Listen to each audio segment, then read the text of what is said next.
اللہ الرحمن الرحیم۔ السلام علیکم ورحمۃ اللہ وبرکاتہ۔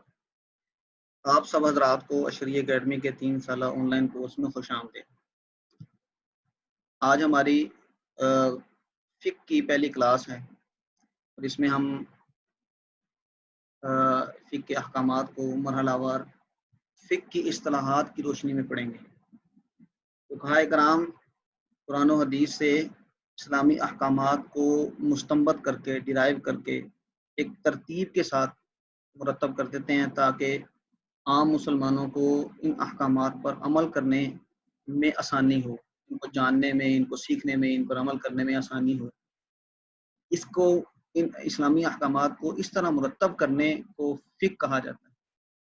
اور فقہ کے جو مسائل ہیں ان کو عام طور پر 5 حصوں میں تقسیم کیا جاتا ہے: عقائد، عبادات، معاملات، معاشرت اور معیشت۔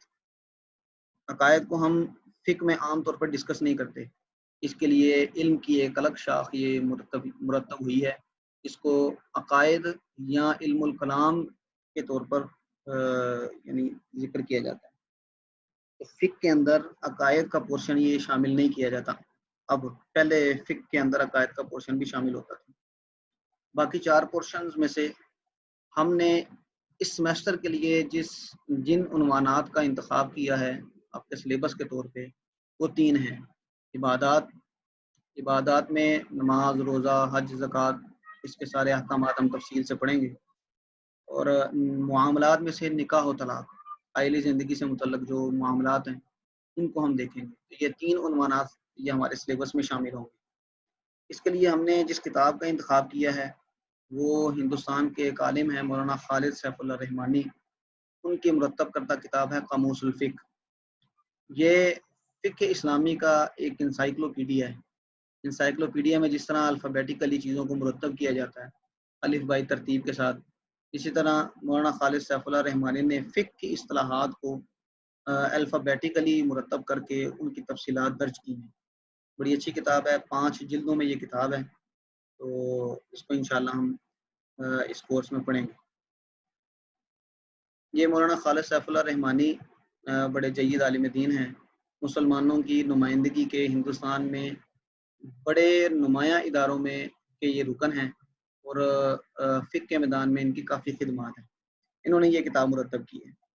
اس کتاب کی تدریس کا طریقہ یہ ہوگا کہ آپ کو جیسے پہلے بتایا گیا ہے کہ آدھے گھنٹے سے 40-45 منٹ کی ایک ویڈیو سبق کے متعلقہ آپ کے ساتھ شیئر کی جائے گی، اور ساتھ ساتھ اس کتاب کا اس سبق سے متعلقہ جتنا حصہ ہے وہ پی ڈی ایف شکل میں آپ کے ساتھ شیئر کیا جائے گا۔ آپ نے یہ ویڈیو اس پی ڈی ایف فائل کی میں جو مواد موجود ہے اس کی روشنی میں اس کو ویڈیو کو دیکھنا ہے اور سمجھنے کی کوشش کرنی ہے۔ یہ ہفتے کے دوران آپ کا یہ ہوم ورک ہوگا۔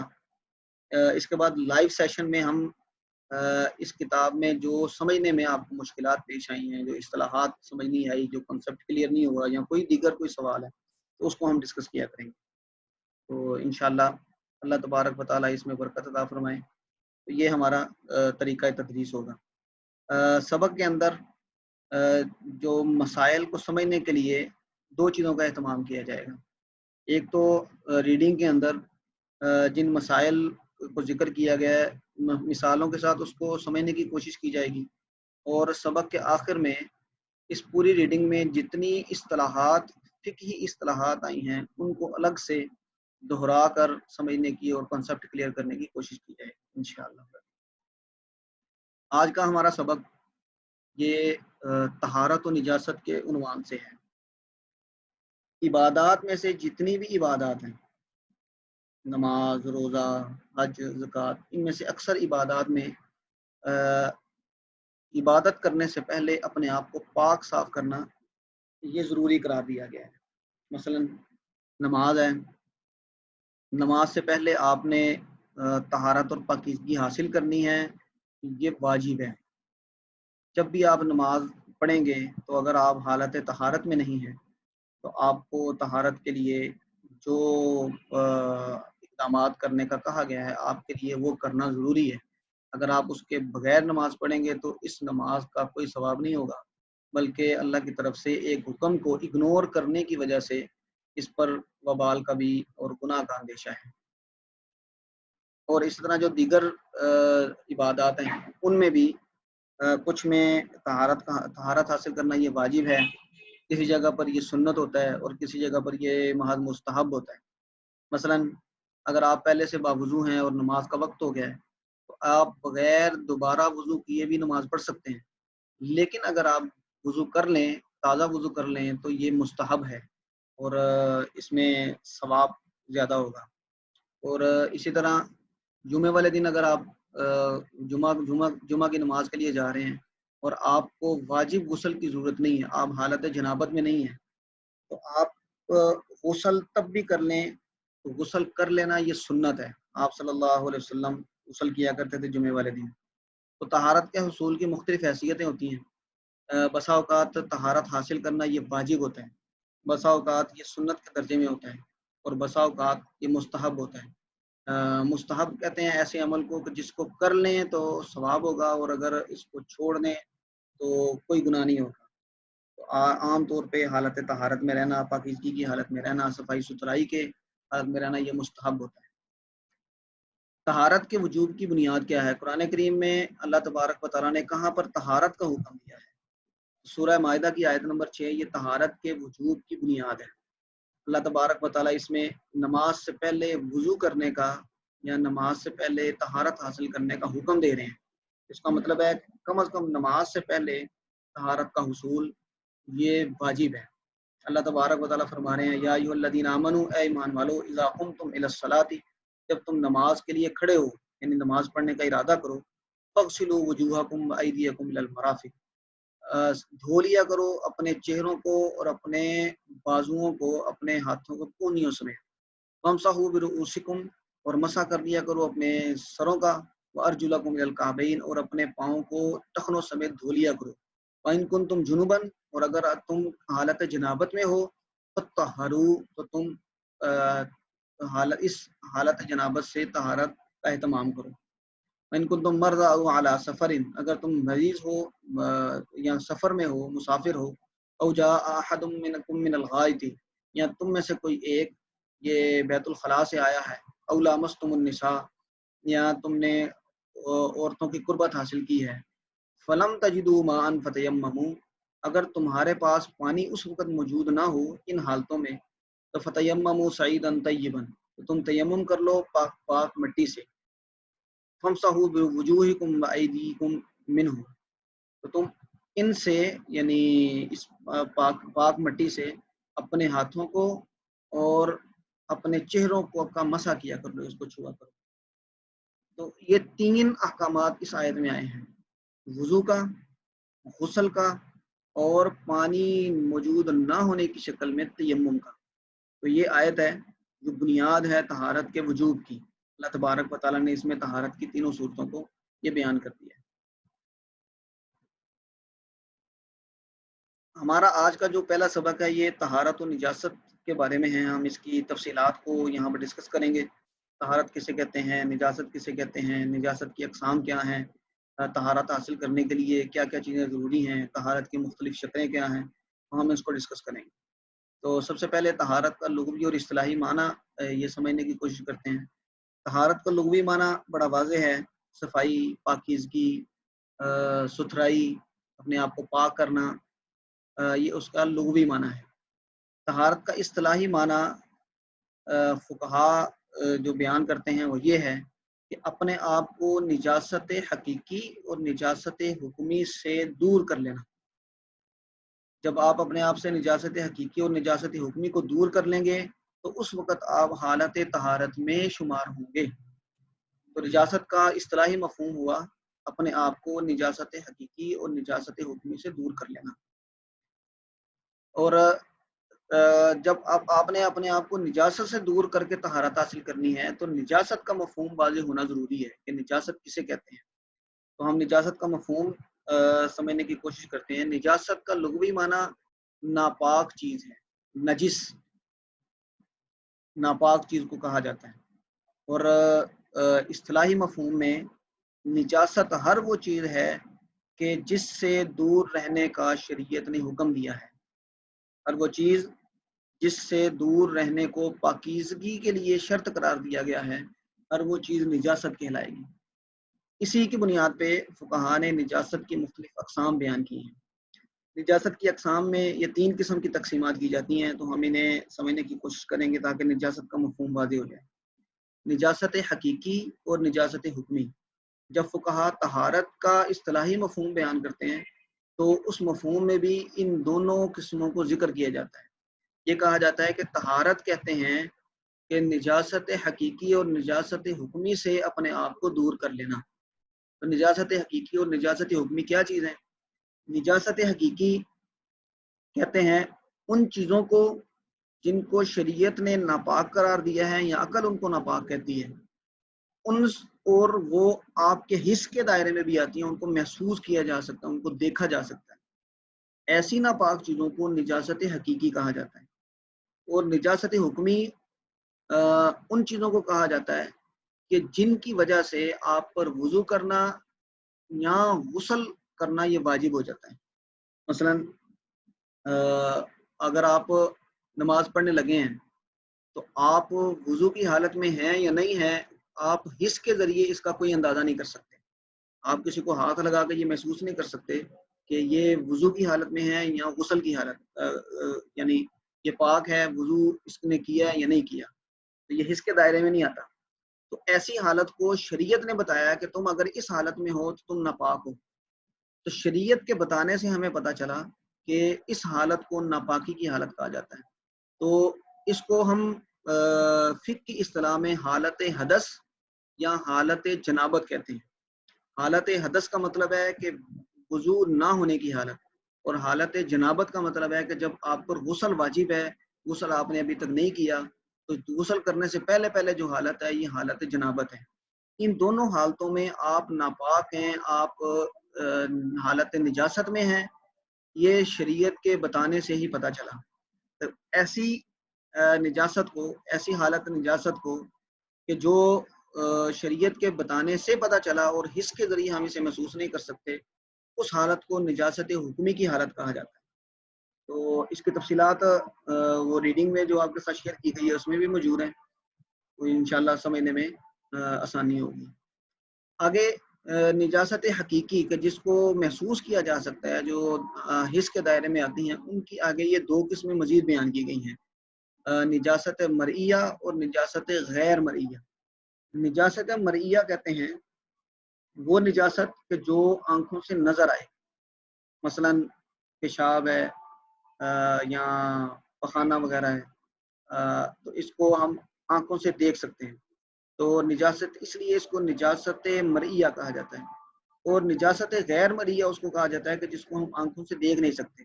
مثلا پانی میں کوئی چیز گر گئی ہے اور وہ پانی ناپاک ہو گیا ہے، تو آپ یہ ڈیفرینشیٹ، یہ فرق نہیں کر سکتے کہ یہ والا پانی ناپاک ہے اور یہ ناپاک نہیں ہے، وہ اکٹھا ہی ہے۔ اب اس میں نجاست کو دیکھنا، وہ نظر آنا یہ ممکن نہیں ہوتا، تو لیکن وہ پانی ناپاک ہوتا ہے کسی ناپاک چیز کے گرنے کی وجہ سے۔ تو ایسی نجاست کو نجاست غیر مرئیہ کہا جاتا ہے، جو آنکھوں سے نظر نہیں آتی۔ اسی طرح نجاست خفیفہ اور نجاست غلیظہ۔ ظاہری بات ہے کہ نجاست کی جب یہ ساری قسمیں نجاست کی مختلف قسمیں بنیں گی اور نجاست کون کون سی ہیں یہ آگے ہم پڑھیں گے بھی، اس میں سے ساری نجاستوں کا حکم ایک جیسا نہیں ہوگا۔ کچھ نجاستوں کا حکم یہ زیادہ سخت ہوگا، ان کو دھونا ضروری ہے، اور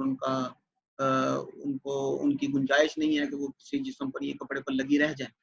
اور نجاست خفیفہ، کچھ نجاستیں ایسی ہوں گی کہ جن کی ایک خاص مقدار تک شریعت جسم پر یا کپڑے پر برداشت کر لیتی ہے اور اس کے ساتھ عبادت کو جائز قرار دے دیتی ہے۔ اس لیے نجاست کو 2 کیٹیگریز میں تقسیم کیا گیا ہے، جتنی بھی نجس چیزیں ہیں۔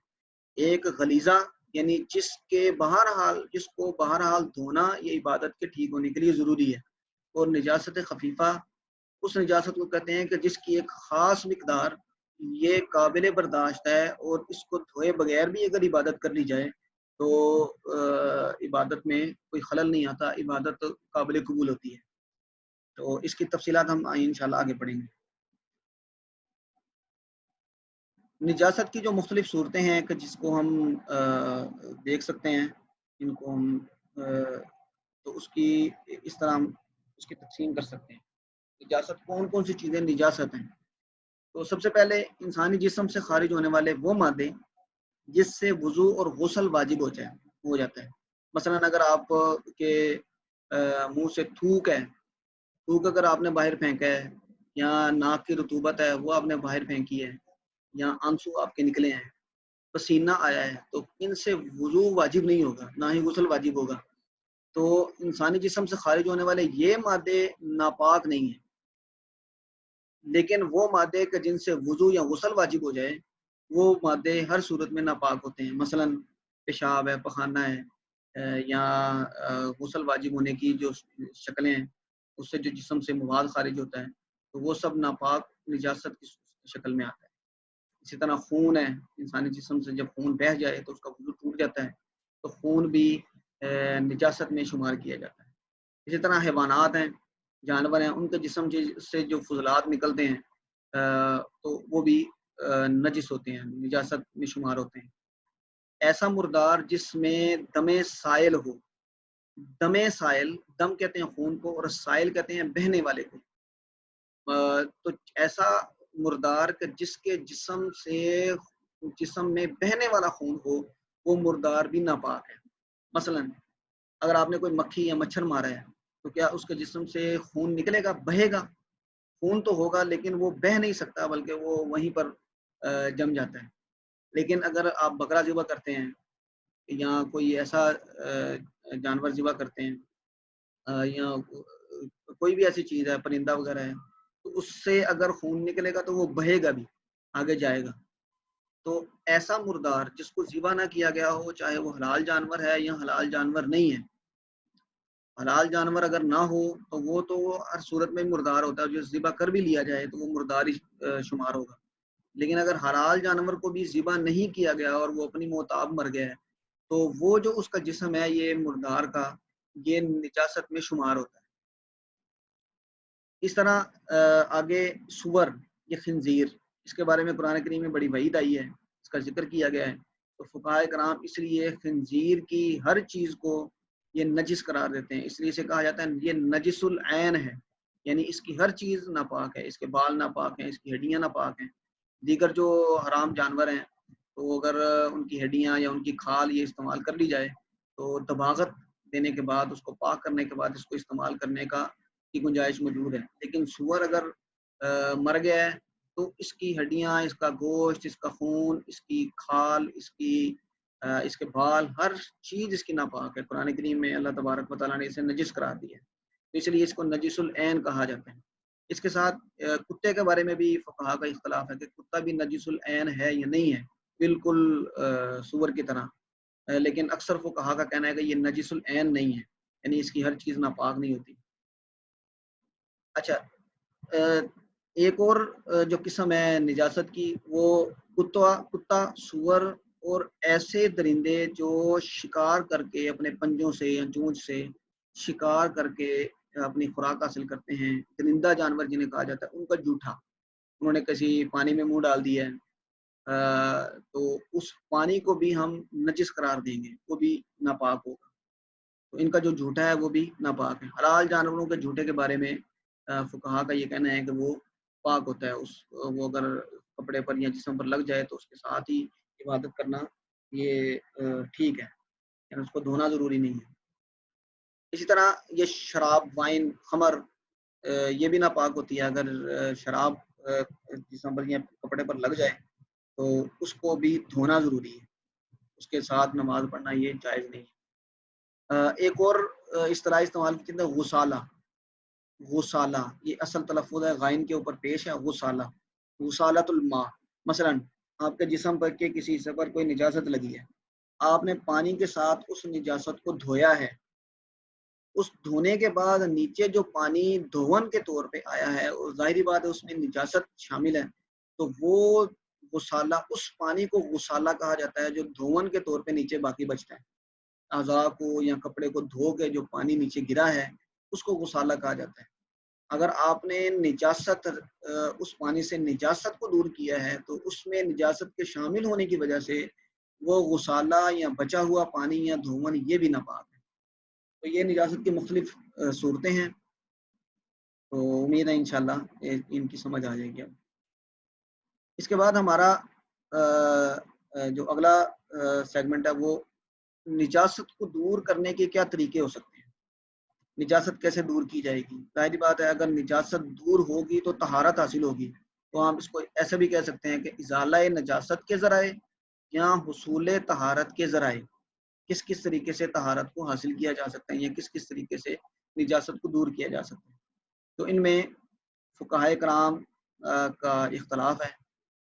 احناف، امام ابو حنیفہ رحمۃ اللہ علیہ اور ان کے جو شاگردوں کے اصول کے مطابق مسائل اخذ کرتے ہیں قرآن و حدیث سے، ان کا ایک موقف ہے، اور جو دیگر فقہاء ہیں ان کا الگ موقف ہے۔ دیگر فقہاء میں امام شافعی، امام مالک اور امام احمد بن حنبل یہ شامل ہیں۔ امام مالک اور امام شافعی شوافع یہ ان کا موقف یہ ہے کہ نجاست حقیقی کو دور کرنے کے لیے، اس کا ازالہ کرنے کے لیے پانی کا استعمال ضروری ہے۔ اگر پانی استعمال کریں گے، نجاست کسی چیز پر لگ گئی ہے، کسی سالڈ چیز پہ لگی ہے یا کسی کپڑے پہ لگی ہے یا زمین پہ لگی ہے، کسی جگہ پہ بھی اگر نجاست لگی ہے تو اس کو دور کرنے کے لیے پانی کا استعمال کرنا یہ ضروری ہے۔ امام مالک اور امام شافعی اور ان کا جو حلقہ احباب ہے ان کا یہ موقف ہے۔ اور امام احمد بن حنبل امام احمد بن حنبل کا جو موقف ہے وہ ان کے دو روایتیں ہیں۔ امام احمد بن حنبل ایک روایت میں یہ کہتے ہیں کہ بالکل پانی کا استعمال کرنا ضروری ہے، بالکل ان کا وہی موقف ہے جو امام شافعی اور امام مالک کا ہے۔ اور دوسرا موقف ان کا یہ ہے کہ نہیں، نجاست کو زائل کرنے کے دیگر بھی ذرائع ہو سکتے ہیں، بہت سی جگہ پر پانی استعمال نہ بھی کیا جائے تو پھر بھی طہارت حاصل ہو سکتی ہے۔ احناف کا موقف یہ ہے کہ مختلف چیزوں پر طہارت، مختلف چیزوں پر نجاست کو دور کرنے کے لیے پانی کا استعمال کرنا ضروری نہیں ہے۔ کچھ جگہ پر تو پانی استعمال کرنا ضروری ہوتا ہے، لیکن کچھ جگہ پر پانی استعمال کیے بغیر بھی نجاست دور ہو سکتی ہے اور طہارت حاصل ہو سکتی ہے۔ تو حناف کا اور ان سب فقہا کا نجاست حکمی کے بارے میں، یعنی جب آپ نے وضو کرنا ہے یا آپ نے غسل کرنا ہے، نجاست حکمی میں آپ حالت نجاست میں ہیں، حکمن یعنی حکمی نجاست میں ہیں، تو اس وقت آپ کے لیے ضروری ہے کہ آپ پانی استعمال کریں۔ گویا کہ نجاست حکمی کو دور کرنے کے لیے پانی استعمال کرنا ضروری ہے۔ لیکن نجاست حقیقی میں یہ اختلاف ہے جو ابھی میں نے بیان کیا ہے کہ دیگر فقہا کا موقف ایک ہے اور احناف کا موقف دوسرا ہے۔ تو اس میں جو احناف کا موقف ہے وہ کہتے ہیں کہ بہت سی جگہ پر پانی استعمال کیے بغیر بھی نجاست کو دور کیا جا سکتا ہے اور طہارت حاصل ہو سکتی ہے۔ تو ان کے نزدیک نجاست حقیقی کو دور کرنے کے لیے کے جو ذرائع ہیں وہ یہ ہیں۔ کہتے ہیں کہ نجاست حکمی اگر ہو تو اس میں تو پانی ہی استعمال کرنا چاہیے وضو اور غسل وغیرہ کے لیے، لیکن اگر پانی موجود نہیں ہے یا آدمی بیمار ہے اور اچھا معالج اسے کہہ دیتا ہے کہ آپ پانی استعمال نہ کریں، آپ کی بیماری بڑھ جائے گی، تو پھر وہ پاک مٹی سے تیمم کر سکتا ہے۔ نجاست حکمی کے بارے میں یہ سب کا متفقہ موقف ہے، لیکن نجاست حقیقی کے بارے میں احناف کا موقف یہ ہے کہ بہت سی جگہ پر پانی استعمال کیے بغیر بھی نجاست حاصل ہو سکتی ہے۔ مثلا وہ کہتے ہیں کہ نجاست کو دور کرنے کے لیے جو سب سے پہلا ذریعہ ہے وہ پانی ہے، اور پانی کے ساتھ ہر ایسی چیز جو پانی کی طرح ہو یا پانی کی طرح بہے، اس کو نجاست حاصل کرنے کے لیے، نجاست کو دور کرنے کے لیے، زائل کرنے کے لیے، طہارت حاصل کرنے کے لیے استعمال کیا جا سکتا ہے۔ مثلا اس کی مثال میں عرق گلاب ہے، سرکہ ہے، تو اگر کوئی عرق گلاب سے وضو کرتا ہے تو اس کا وضو ہو جائے گا، یا کسی نجاست کو دور کرتا ہے تو وہ پاکیزگی حاصل کر لے گا۔ لیکن یہ ظاہری بات ہے کہ یہ عرق گلاب اور سرکہ یہ کسی چیز سے نچوڑا جاتا ہے، گلاب کے پھول سے عرق گلاب نکالا جاتا ہے، لیکن جو تیل ہے، سرسوں کا تیل ہے یا دیگر جو تیل ہیں جو عام طور پہ استعمال کیے جاتے ہیں، تو ان سے ہم نجاست کو دور نہیں کر سکتے۔ اس سے ہم طہارت حاصل نہیں کر سکتے، کیونکہ یہ پانی کی طرح بہنے والی چیز نہیں ہے۔ دوسرا وہ کہتے ہیں کہ مسح یعنی کسی چیز کو پونچھ دینا، یہ بھی طہارت حاصل کرنے کے لیے کرنے کا ایک ذریعہ ہے اور نجاست کو دور کرنے کا ذریعہ ہے۔ جب کسی سالڈ چیز پر، کسی سخت چیز پر نجاست لگ جائے تو اس کو صرف پونچھ دینے سے بھی نجاست زائل ہو سکتی ہے۔ مثلا تلوار ہے، چھڑی ہے، آئینہ ہے، اس پر کوئی نجاست لگ گئی ہے، نجاست حقیقی، تو آپ اس کو اچھی طرح صاف کر دیں، تو یہ صاف کرنا یہ اس کی نجاست کو دور کرنے کے لیے کافی ہوگا۔ یہاں پر پانی استعمال نہ بھی کریں تو وہ چیز پاک ہو جائے گی۔ تیسرا ان کا کہنا ہے کہ فرق، یہ لفظ ہے فرق، فرق کا مطلب ہوتا ہے کھرچنا۔ کسی چیز پر، سالڈ چیز پر کوئی نجاست لگی ہے اور آپ نے اس کو ناخن کے ساتھ یا کسی چیز کے ساتھ کھرچ دیا ہے اور کھرچنے سے اس نجاست کا اثر زائل ہو گیا ہے، تو پانی استعمال نہیں بھی کیا تو وہ چیز پاک ہو جائے گی۔ جس کی مثال ہے مادہ منویہ یا لید وغیرہ اگر کسی جگہ پہ لگ جائے اور آپ اس کو خشک ہونے کے بعد کھرچ دیں اور اس کا اثر زائل ہو جائے اور اثر باقی نہ رہے، نظر نہ آئے، تو یہ کھرچنا اس کے لیے کافی ہوگا اس کے پاک ہونے کے لیے۔ لیکن یہ صورت میں ہے کہ جب یہ جو مادہ ہے اس نے اس چیز میں سرایت نہیں کیا، مثلا اگر کپڑے پر یہ چیز لگ جائے، یہ چیزیں لگ جائیں تو اس کا کچھ حصہ کپڑے کے اندر سرایت کر جاتا ہے، اس کے اندر جذب ہو جاتا ہے۔ اگر آپ کھرچ بھی دیں تو وہ جذب شدہ حصہ یہ اس سے الگ نہیں ہوتا، تو اس صورت میں پانی کا استعمال کرنا ضروری ہے۔ تیسرا، کسی جگہ کا خشک ہو جانا اور نجاست کا اثر دور ہو جانا۔ مثلا فرش ہے، زمین ہے، اس پر کوئی ناپاک چیز گر گئی ہے، تو اب دھوپ کی وجہ سے یا کسی وجہ سے وہ زمین خشک ہو گئی ہے، تو احناف کے نزدیک اس حالت میں وہ چیز پاک ہوگی جب اس کا وہ خشک ہو جائے، اس کا جو چیز وہاں پہ گری ہے وہ دھوپ وغیرہ کی وجہ سے خشک ہو جائے، تو اس کا خشک ہو جانا یہ بھی اس کے پاک ہونے کے لیے کافی ہے۔ تو دیگر فقہا کہتے ہیں کہ نہیں، اس میں بھی پانی بہانا یہ ضروری ہے، پانی بہائیں گے اس کے بعد یہ خشک ہوگی تو پھر ہی یہ پاک ہوگی۔ لیکن احناف کا موقف یہ ہے کہ زمین وغیرہ پہ اگر نجاست لگی ہے اور وہ خشک ہو گئی ہے تو اس کے لیے یہ خشک ہونا ہی اس کے لیے کافی ہے۔ اور اس کی کچھ اور مثالیں بھی یہ ریڈنگ میں دی گئی ہیں، جب آپ پڑھیں گے تو انشاءاللہ اس میں آپ کے نظر سے گزریں گے۔ اس کے بعد جو ایک ذریعہ ہے نجاست کو دور کرنے کا، وہ جلانا ہے۔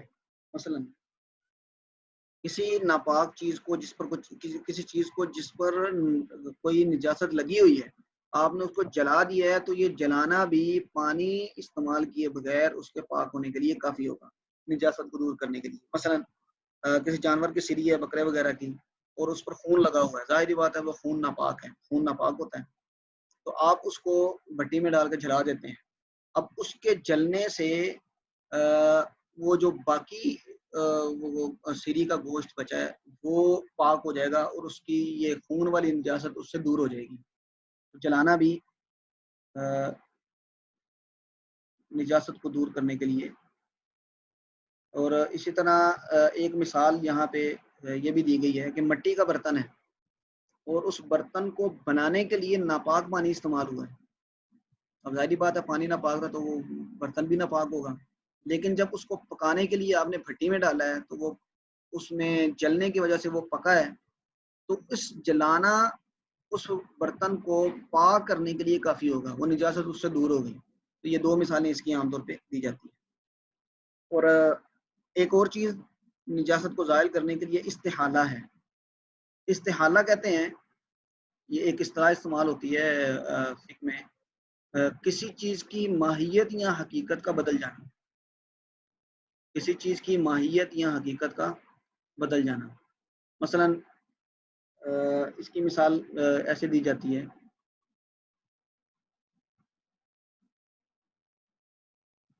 کہ ایک جانور ہے، وہ کسی جگہ پہ مر گیا ہے، ناپاک جانور تھا، اور جس جگہ پہ مرا ہے، مثلا وہ نمک کی کان ہے، اس میں وہ جانور گر گیا ہے اور وہاں پہ مر گیا ہے، اور عرصہ دراز گزرنے کے بعد وہ اسی